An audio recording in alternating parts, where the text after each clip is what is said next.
Hey guys, welcome back to the channel. Apologize for the raggedy homeless look. Really need a haircut really bad, and it's sweaty season here in Georgia / Alabama. So yeah, today we're doing something exciting and frustrating and nerve-wracking all at the same time, because you know Subarus, unfortunately that is the case, but then we get the fun in the end. So we are doing fuel lines. We're finally finishing this guy off.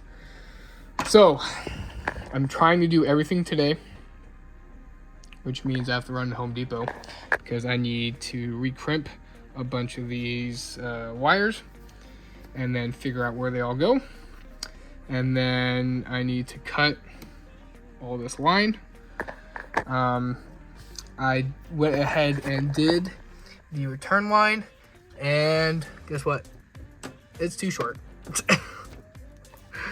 So what I'm forcing myself to do is I'm physically pushing this aside, the return line. I have to loosen these for a second. Loosen them up and then physically push them aside for this pump to fit. Otherwise it can't go this way because that's a 90 going that way. It'll bend the hose, so it has to go this way. It might clear that, maybe, we'll see.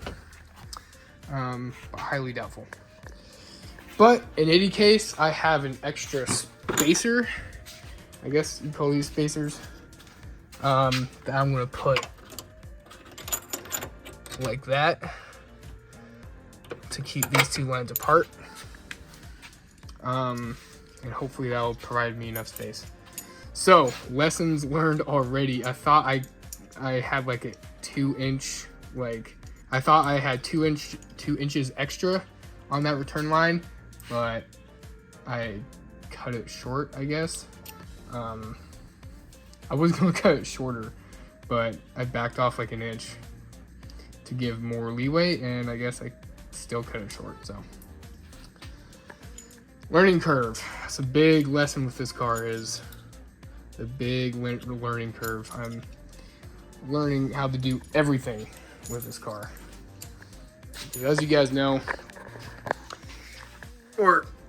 I started to try to take the rear diff out so I can replace that seal.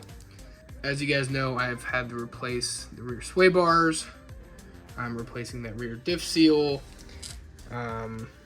I'm gonna have to do some cutting there, replace the exhaust, replace the engine, replace the whole fuel system, whole suspension, tires, literally almost this entire car except the body. But, so, what I'm thinking for this is I'm gonna try to put it right under, right here, underneath. I'm gonna try to put it, I was thinking right here, but you see how it wides off and that's too wide. So I might have to, I should have got a different one. I should have got one that was 2 straights instead of a Y, but I'm stuck with this now. So I might cut it right here. So, or I might have to go lower like that guy did. So I'm gonna have to figure this out where I'm gonna cut this, because these lines need to go in the same spot. Yeah, let's get working on figuring this guy out and cutting some lines.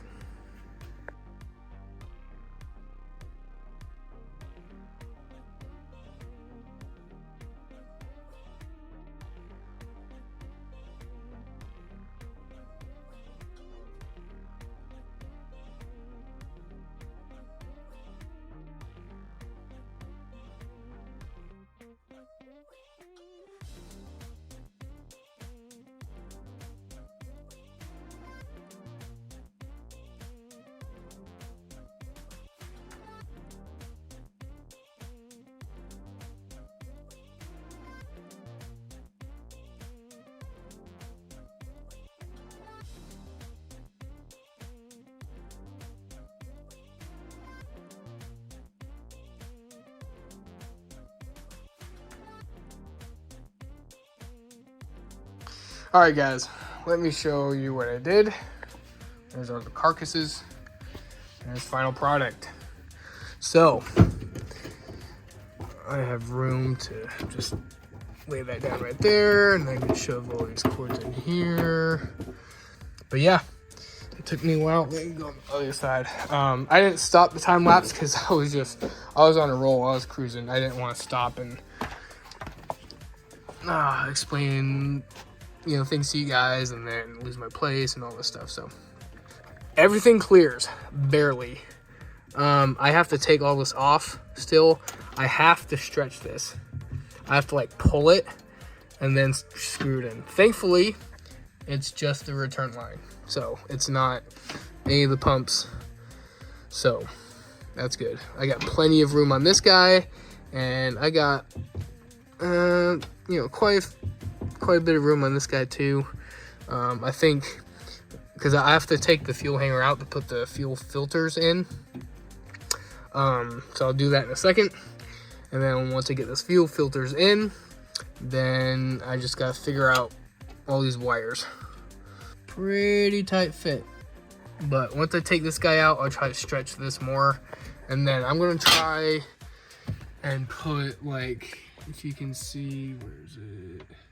The bottom one's a return, where it's like hugging the tank right there. I'm gonna try to put a dent in like this side spot right here, so there's like a, you know, so like a small pathway for the return line, so it's not being squoze up against the tank and the tighten anything down below yet.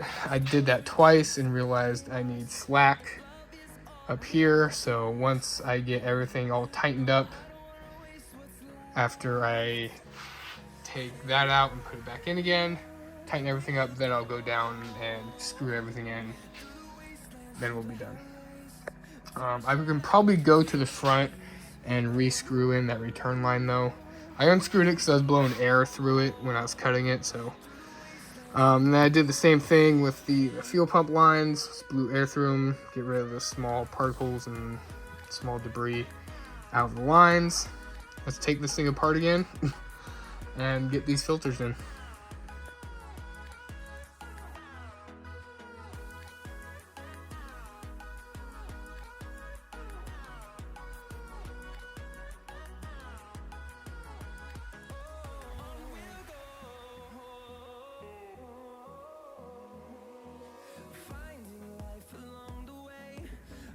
All right, she's done. Pretty simple. It's a lot tighter fit than what I thought it would be, like in this little like surge tank, I guess you can call it. It's not really big enough to be a surge tank, but yeah, filters are just like crammed in there. So yeah, let's get her back in there and tighten everything up.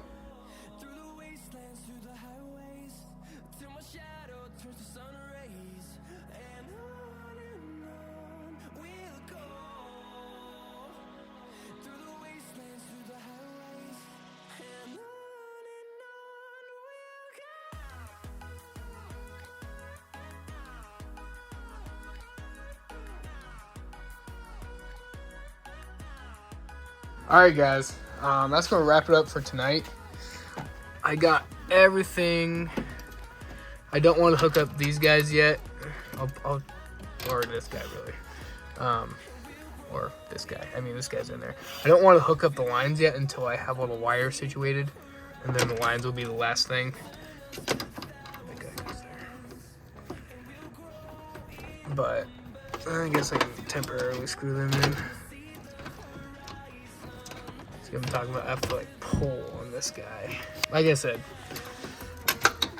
I'm waiting until I got all these wires, which is like this. So the positive for, what is this, pump 1, the ground for pump 2, and yeah, that's it. You know, 2 crucial wires, no biggie.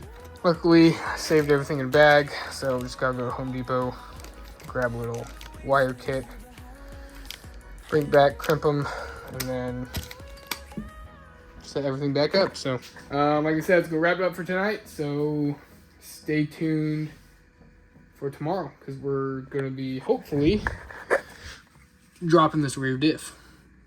So, we'll see you tomorrow.